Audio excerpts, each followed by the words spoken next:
Magandang araw mga ka-porpies. Narito na naman po tayong muli upang magtalakay ng isang paksa patungkol sa sesyon ng pagharap sa problema bilang pamilya, no? Sa palagay ninyo, ano po ba ang mga pangkaraniwan o natural na problema ang kinakaharap ng inyong pamilya? Magbigay nga po ng halimbawa, tama, no?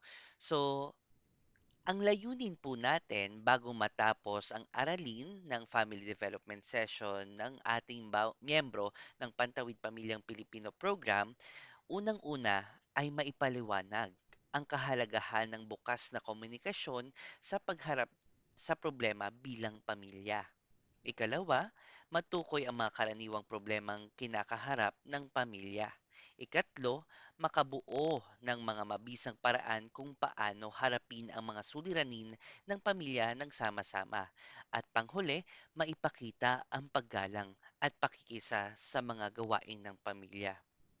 Ngayong araw ng ating family development session na may paksa tungkol sa problema ng pamilya ay hihimay-himayin natin kung paano masusolusyonan ang mga suliranin na kinakaharap ng bawat pamilya at matutukoy natin kung ano ang mga pangkaraniwang problema na kinakaharap di lamang po ng mga bata, ng mga magulang, kundi ng buong sambahayan, no?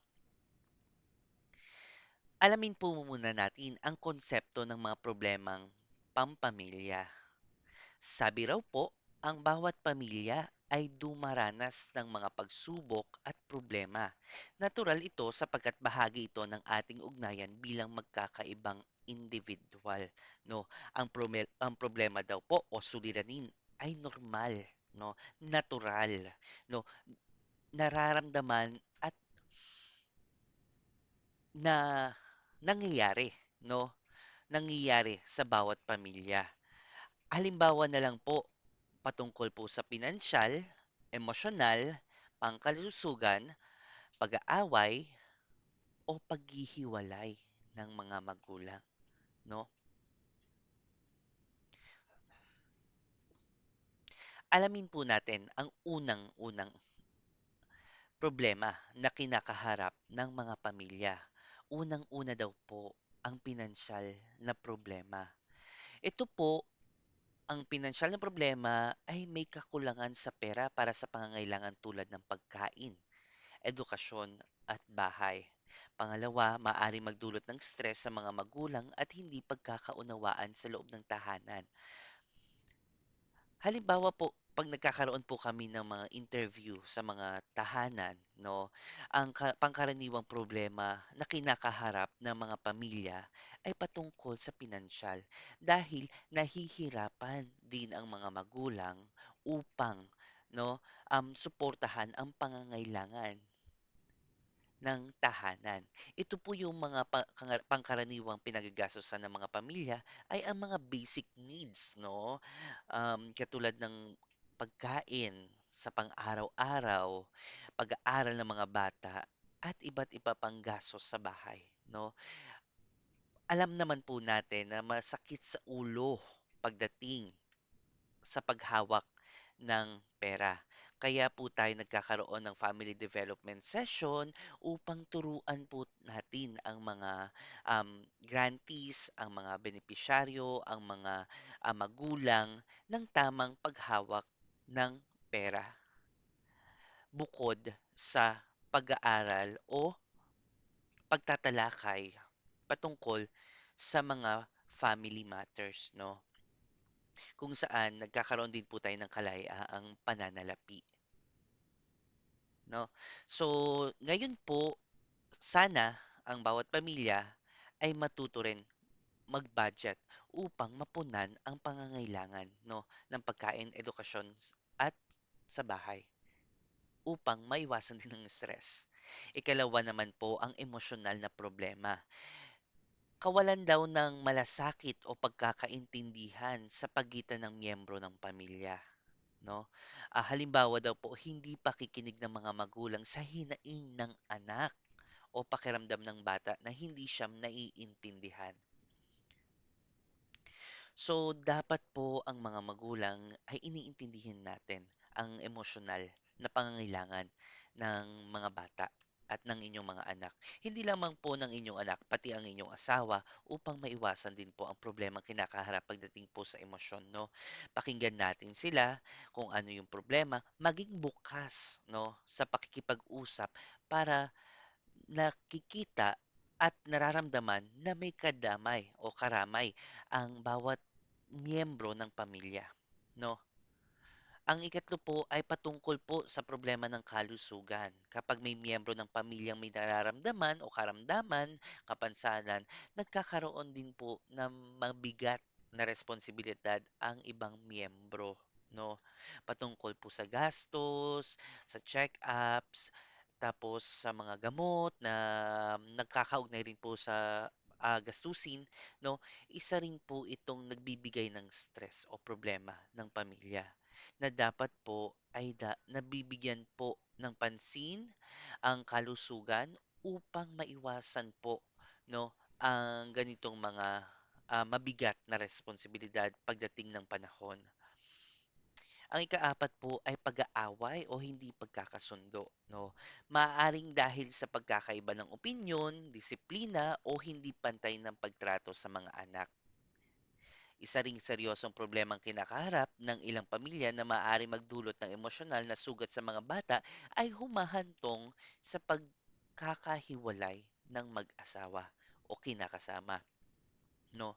So, meron po sa pamilya, alam naman po ang mga magulang ay may favoritism na nangyayari. Nagkakaiba-iba ng pagtrato, pero lahat naman po, 'no, binibigyan ng atensyon at pagmamahal. Um, Napapansin ng ibang ng mga anak ang mga lamang sa pagbibigay sa kanilang mga kapatid.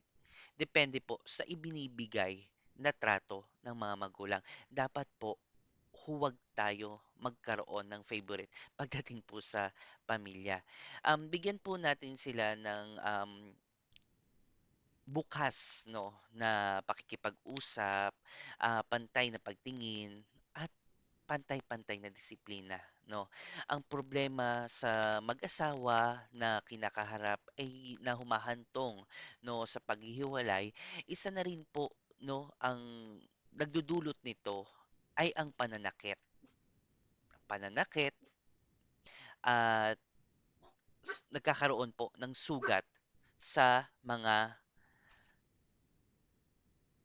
mag-asawa. Ano daw po ba ang kahalagahan ng bukas na komunikasyon at kooperasyon sa pamilya? Unang-una, ang bukas na komunikasyon ay ang pagiging malayan ng bawat miyembro ng pamilya na magpahayag ng kanyang saloobin, opinyon, at nararamdaman ng walang takot o pag-aalinlangan. No, mahalaga daw po ang pagbibigay ng oras sa pakikipag-usap sa bawat miyembro upang malaman natin kung ano ang kinakaharap nilang problema mentally, physically, o pagod, no? Para maramdam nila na hindi sila natatakot makipag-ugnayan sa bawat miyembro ng pamilya, lalong-lalo na ang mga magulang. Dapat tinatanong natin ang mga anak kung ano ang nangyayari sa pang-araw-araw nila, no? Ikalawa, sa pamamagitan ng komunikasyon, naiiwasan ang hindi pagkakaunawaan, no? Nagkakaroon ng tiwala at pagmamalasakit sa isa't isa. Ang ikatlo daw po, ang kooperasyon ng ay mahalaga upang sabay-sabay na harapin ang problema at hindi isinisisi lamang sa iisang tao. Tandaan po natin, no, ang bawat pamilya kapag nagkakapit-bisig, lahat ay nagkakaroon ng tagumpay sa buhay, no? So, ang pamilya nagsasama-sama, humaharap sa hamon ng buhay ay patungo sa matatag na tagumpay na pamumuhay. Halimbawa nito, kung may problema sa pera, maaring magtipid ang buong pamilya, no?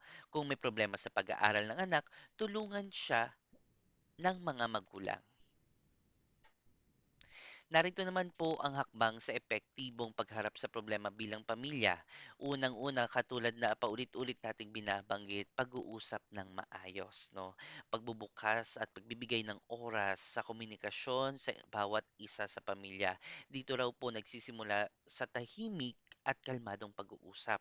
No, gumamit daw ng paggalang na pananalita o magagalang na pananalita at iwasan ng sigawan at paninisi.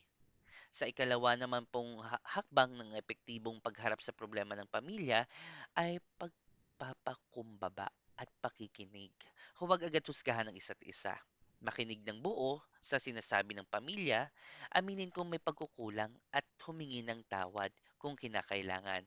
Hindi yung nagalit si Mister, no? Si Mrs. mas lalong binungaan. Nagkakaroon po ng hindi bukas na komunikasyon, mas lalo pong umiinit, no? Mas lalo pong nagkakaroon ng hidwaan sa relasyon. At worse pa, no? Bigla pang dumating sa malaking problema ng pagkakahiwalay. Yun po ang dapat iwasan, ang masira ang pamilya, no? Kung ikaw ay nagkamali, mag-sorry, no? Intindihin. Lawakan ng pag-iisip. Ang ikatlo daw po ay pagiging bukas sa solusyon, no? Magtulungan sa paghaharap ng solusyon, hindi sa pagtuturo ng may kasalanan. Nangyayari po ba ito sa ating tahanan, no? Imbes na um, tulungan, bigyang pansin yung problema, isinisi pa sa iba, no? Hindi po dapat ganon. Tanggapin ang mukhahin ng bawat isa at subukan ito ng may pagtutulungan, no? Ang ikaapat daw po ang paggalang sa opinyon ng bawat isa, no? Hindi porket matanda ay laging tama, no? Nangyayari po 'yan at hindi rin dahil bata ay walang alam, no? Galangin po ang opinyon, no? Igalang din ang pananaw ng bawat miyembro, bata man o matanda. Sa respeto nabubuo ang pagkakaisa, no? So, ang pamilya po ay parang barko na kung lahat ay nagtutulungan sa pag-ahon, mas madali itong makakarating sa tamang direksyon. Kahit gaano pa kalakas ang alon sa panahon ng problema, mas kailangan nating maging kaagapay, hindi magkakaaway, no? Yun lamang po para sa ating family development session. Maraming salamat po.